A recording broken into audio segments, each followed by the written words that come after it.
Apa yang akan kalian lakukan jika kalian adalah satu-satunya ras manusia di satu negara atau bahkan dunia?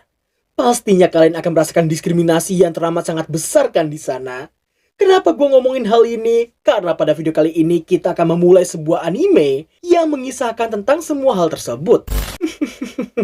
Selamat datang di Wam Isekai. Meski anime ini bukan bertemakan isekai, tapi keseruannya itu nggak akan kalah sama sekali dari tema tersebut. Jangan lupa buat subrek, like, dan aktifin lonceng notifikasi di bawah. Gak pakai lama-lama lagi, mari kita mulai. Bye Bye Hours episode pertama.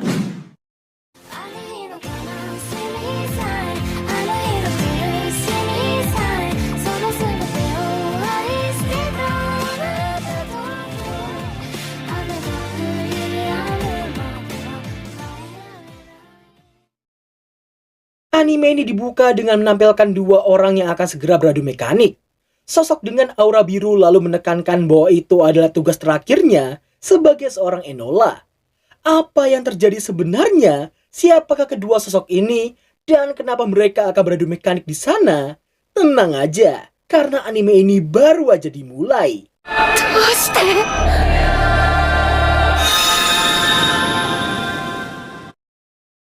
Scene mundur beberapa saat sebelum adegan barusan. Nampaknya penduduk Danau Keser yang sedang berkerumun di sekitar danau karena seekor monster yang seharusnya berada di laut tiba-tiba aja muncul di danau tersebut. Gara-gara si monster yang menyebarkan sesuatu yang disebut sebagai bunga mekar, racun yang mengandung garam berlebih itu membuat banyak ikan di sana tumbang dibuatnya. Meski beberapa pejuang sapi mencoba untuk mengalahkannya, namun naasnya mereka gak cukup kuat untuk menghadapi monster tersebut. Karena gak punya pilihan lain, para petinggi memutuskan untuk meminta bantuan pada nomad atau petualang untuk mengatasi masalah tersebut. Mengira sang nomad yang akan datang, namun sayangnya hanya anak perempuannya sajalah yang diutus untuk menggantikannya. Bersamaan dengan itu, nampaknya anak perempuan sang nomad yang datang, tapi dia terlihat dijauhi oleh semua orang di sana karena satu hal.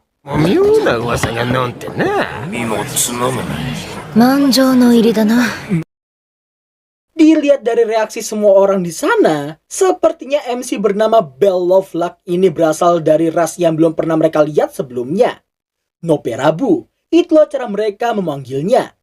Tanpa menggubris pendapat mereka, Bell mengatakan dengan lantang bahwa dirinya diutus oleh nomad Sian Lovelock selaku gurunya untuk datang menggantikannya. Setelah para petinggi memberitahukan monster yang harus ia kalahkan ada di sana, Bell yang telah diberitahukan Enolanya bahwa monster yang menyerang itu berjenis Negroni, dengan senang hati akan mengalahkannya, tahu daging Negroni adalah daging kesukaannya. Mendengar hal itu, semua orang pun terkejut dan menganggapnya sebagai seekor monster.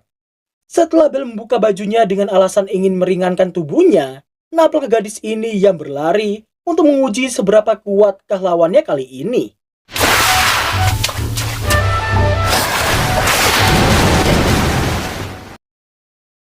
Meski aksinya barusan sungguh sangat keren, namun dalam sekejap dia langsung dibanting ke dalam danau tersebut. Gak lama setelah dia melihat wujud asli dari monster itu, nampaknya Bell yang berhasil lepas usai membelah salah satu tentakel Negroni. Bersama dengan Bell yang lagi mempersiapkan pedangnya, monster itu terlihat muncul dari dalam danau dan bersiap menerjang Bell di saat itu juga.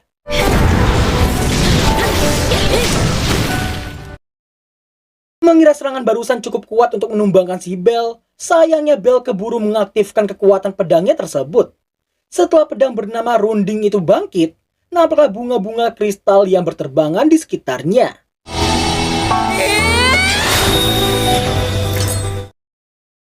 Semua gempuran yang dilayangkan oleh si Negroni barusan mampu ditahan oleh Bell dengan cukup baik.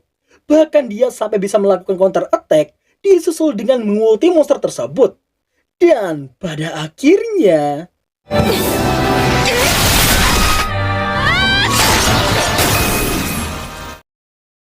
meski Bell berhasil melayangkan ultinya barusan, tapi bau garam masih bisa tercium dengan sangat jelas dari monster itu. Dan ternyata, Negroni baru aja memuncratkan banyak sekali air garam beracun yang bisa mengancam bahan makanan para penduduk.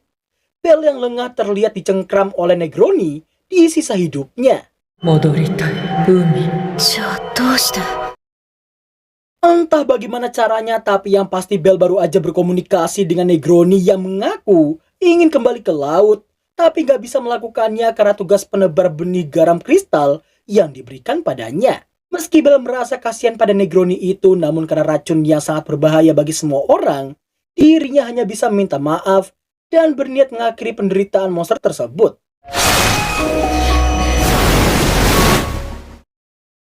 Singkat waktu, setelah berhasil mengalahkannya, nampaklah Bell yang mendapatkan rasa terima kasih dari tetua desa. Ia lalu meminta izin untuk membawa salah satu kristal beracun, sekalian juga salah satu tentakel Negroni yang akan dijadikan sebagai bahan masakan di rumahnya. さっき言った通りさ、花の肉は好物なんだ。 Singkat cerita, di tengah Bell yang lagi OTW pulang, ia menyempatkan diri untuk memikirkan tentang keberadaan dan juga takdirnya sebagai satu-satunya ras manusia di negara itu. どちら側で戦うことがあれば、そしたら Setibanya dia di rumah, nampaklah sang Enola yang sedang fokus menyalakan api unggun di rumahnya. Melihat Xian Sensei yang rapat-rapat pakai cara manual, sontak hal itu membuat Bell bertanya-tanya kenapa dia nggak pakai sihir raja. Meski Bell baru aja dipuji karena bisa memotong tentakel seekor Negroni yang terkenal sangat keras dengan sangat rapinya, namun sayangnya Xian Sensei menyuruhnya untuk langsung mengerahkan semua kekuatan supaya Bell bisa mengalahkan lawannya dengan sekali serang. Di tengah keduanya yang masih makan malam bersama, keributan sempat terjadi karena Xian Sensei yang menambahkan banyak bumbu ke dalam masakan tersebut. Mereka berdua kemudian membahas tentang si Negroni yang mengaku tidak bisa kembali ke laut meski sangat ingin. Xian Sensei pun memberitahukan bahwa setiap makhluk hidup pasti memiliki misi yang harus dituntaskan. Di tengah Enolanya yang lagi nyebat, Bell memberitahukan bahwa semua orang masih sangat takut padanya. Ia bahkan mengetahui reaksi orang-orang akan berubah jika Enolanya saja yang datang. Mendengar hal itu, Xian Sensei meluruskan bahwa tugasnya sebagai Enola ialah mengajari muridnya doang. Ketidaknyamanan Bell membuat Xian Sensei menawarinya untuk pindah tempat lagi. Toh masih banyak tempat di negara itu yang belum mereka kunjungi. Mengira di tempat lain dia bisa menemukan orang yang satu ras dengannya. Namun sayang terakhir kali Xian Sensei berkelana, ia sama sekali gak menemukan satupun ras yang sama dengannya. そのうち私、飢餓同盟に連れてかれちゃうよ。 Kigadome, sebuah tempat berkumpulnya orang-orang yang sudah tidak bisa menikmati dunia tersebut.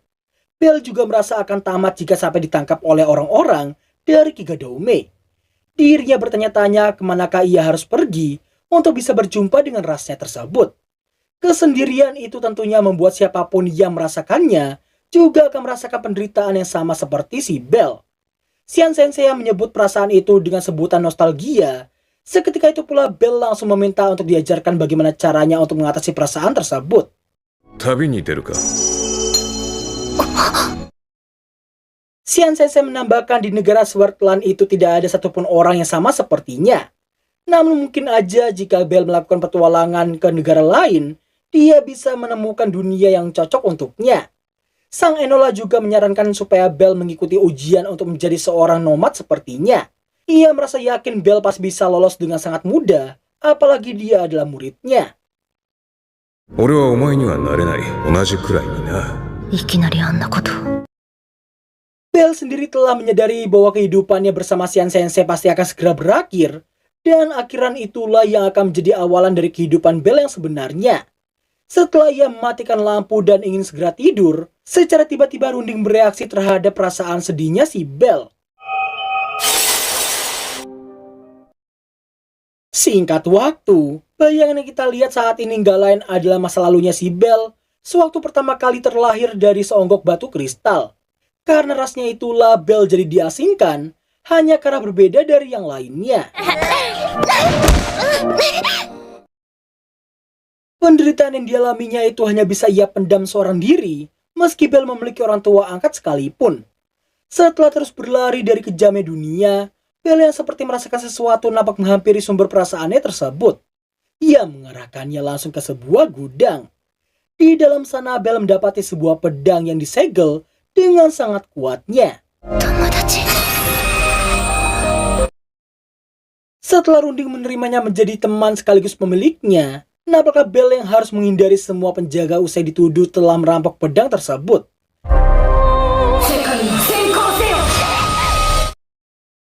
Meski telah berhasil mematahkan pedang salah seorang ksatria suci, naasnya di sini aksi Bell harus terhenti begitu salah satu ksatria suci lainnya berhasil menjatuhkannya.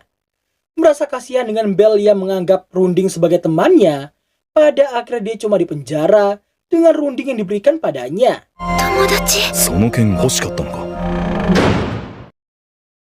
Setelah mengingat semua itu, nampaklah Bell yang terbangun dalam kondisi yang sedang memeluk pedangnya sendiri.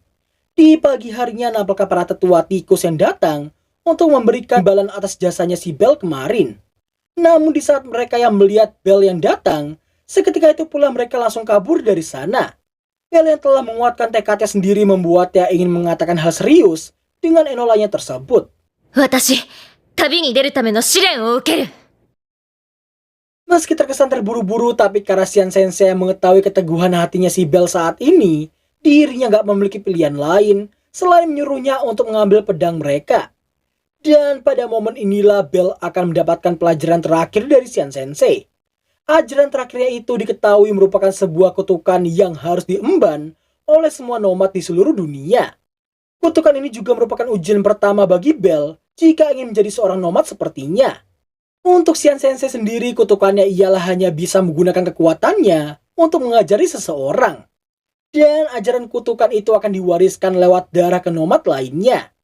Setelah Bell memahaminya, Xian Sensei terlihat menggores jempolnya, diikuti dengan Bell yang juga melakukan hal serupa sepertinya. Di saat keduanya yang baru aja menempelkan darah mereka, secara tiba-tiba ini yang terjadi. Kontrak kutukan pun dimulai. Bell ditanyai untuk apa ia pergi berkelana. Dengan sangat yakinnya ia ingin mengetahui asalnya, ingin bertemu dengan rasnya, dan ingin berbaur dengan dunia tersebut. 呪いがいつか不服に変わる時を信じ Setelah Xian Sensei berkata demikian, Bell merasa ada yang aneh dengannya. Karena secara perlahan wajah Xian Sensei mulai memudar dengan sendirinya. Xian Sensei yang telah mengetahuinya pun memberitahukan bahwa itu adalah bukti dari ajaran terakhir darinya. Tidak hanya itu aja, perlahan-lahan ingatannya Bell tentang Enolanya mulai hilang satu persatu. 卒業する者に師匠についての記憶は必要ない。 Xian Sensei lalu mengatakan ia memiliki motif tersembunyi yang tidak boleh diketahui oleh muridnya itu. Tanpa menjelaskan maksudnya sama sekali, ia hanya menaruh kepercayaan pada Bell yang diyakini bisa mencapai tempat yang tidak dapat dicapai olehnya. Setelah kehilangan hampir semua ingatannya tentang Xian Sensei, Bell gak punya pilihan lain selain menuangkan semua emosinya itu ke dalam pedang miliknya.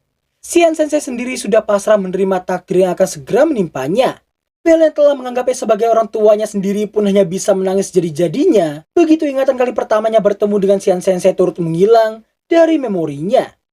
Xian Sensei meyakini suatu saat nanti, Bell pasti bisa memahami alasannya. 向かい右京という本当の意味を Melihat Bell yang berusaha keras meneguhkan hatinya, Xian Sensei memberitahukan bahwa inilah tugas terakhirnya sebagai seorang Enola. Dan pada akhirnya ajaran sekaligus pertemuan terakhir antara murid dan juga guru ini akan segera berakhir.